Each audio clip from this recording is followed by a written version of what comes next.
This is the last story I'm going to do without any help.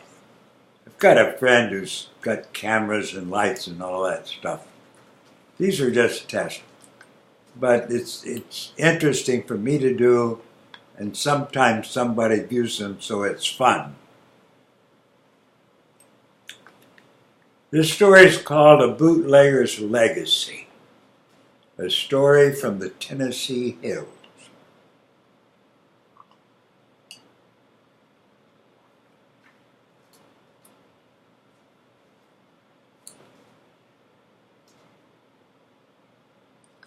When Aunt Mattie died, there was a big gathering. The warden had excused my cousin Norman for the weekend so he could attend the funeral. The worst thing that Norman ever done was make good whiskey, and he only weaned one deputy once in 25 years. People came in from the hills to pay respects. Aunt Mat had run a dynasty of distillers. She was near blind, but she knew about needs and whiskey. And whiskey was a need she understood through all the letters of the alphabet. She knew it that way, even though she couldn't read. She taught her girls, and she taught her boys, and she taught her boys girls. Every one of them knew their copper coils and kettles. By 1952, the string of teaching had pretty much snapped, and the local corn business was in decline. Bought out by the commercials in New York and other places, the novelty and nostalgia of it allowed it to live a few more years. But it was both dead and alive this afternoon in Henry County, Tennessee. Out on the road were 4 or 5 Cadillacs that the old lady had made possible. In the living room of the shack, there was a pine coffin with sheer store-bought curtains safely pinned to keep the flies off the corpse. Where was I? Safely to keep the flies off the corpse. All of the shotguns and most of the pistols were picked up by the door by the deacon. People would be behaving today. A great woman had gone to the Lord. There was all crying and hurting and going on, and a preacher was preaching, but nobody was listening. The preacher was just there for decoration. Mammy loved and trusted the Lord with all her heart, but she had sold so much hooch to men of the cloth that she knew better than to trust preachers.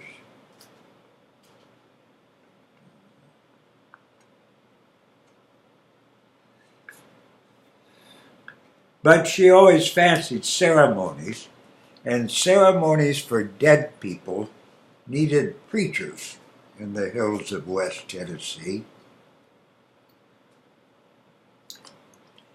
"Mammy! Mammy!" they cried. I cried too. I was so young I hardly knew her. The crying was like measles. You just catch it. And I watched the houseflies busy buzzing and crawling all over the curtains pinned to the casket. And I watched the women in the kitchen fanning flies off the bologna sandwiches and Spam on toast with frilly colored toothpicks stuck into them.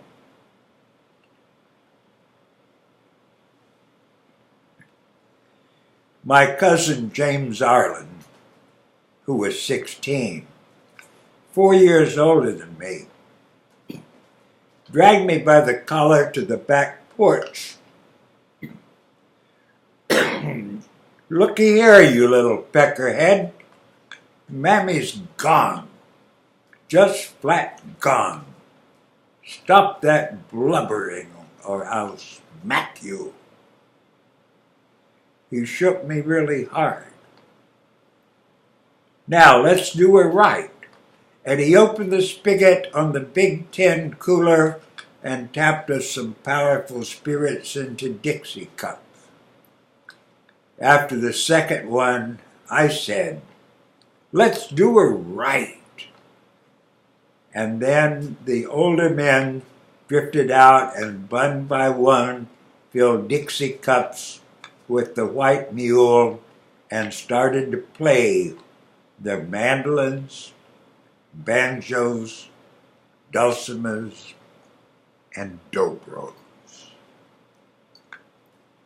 "God damn it, kid!" James Arlen couldn't stop. "You're a pussy. That's what you are. You ain't supposed to cry."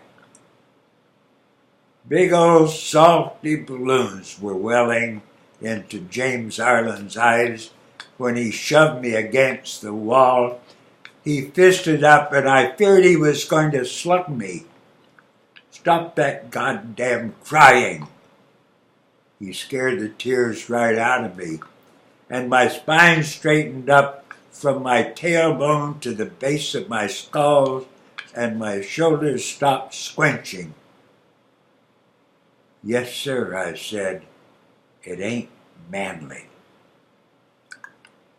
Then Norman and the women joined us on the back porch, and they started singing some of the old songs. Norman said to James Arlen, "He's only a kid.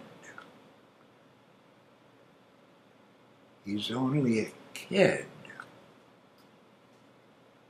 He's only a kid." And Norman's wife said to me, "It's okay, honey. We're all a-crying some kind of way." And the music and the singing went on until everybody was sung out and cried out.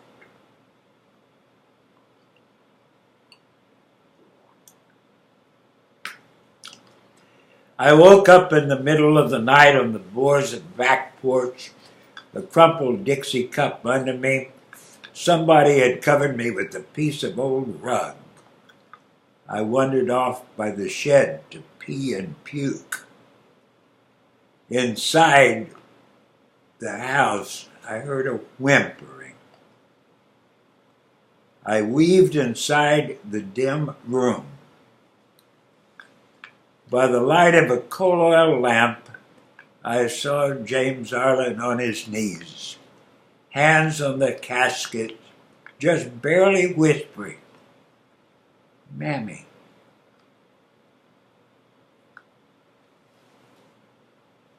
And it goes on.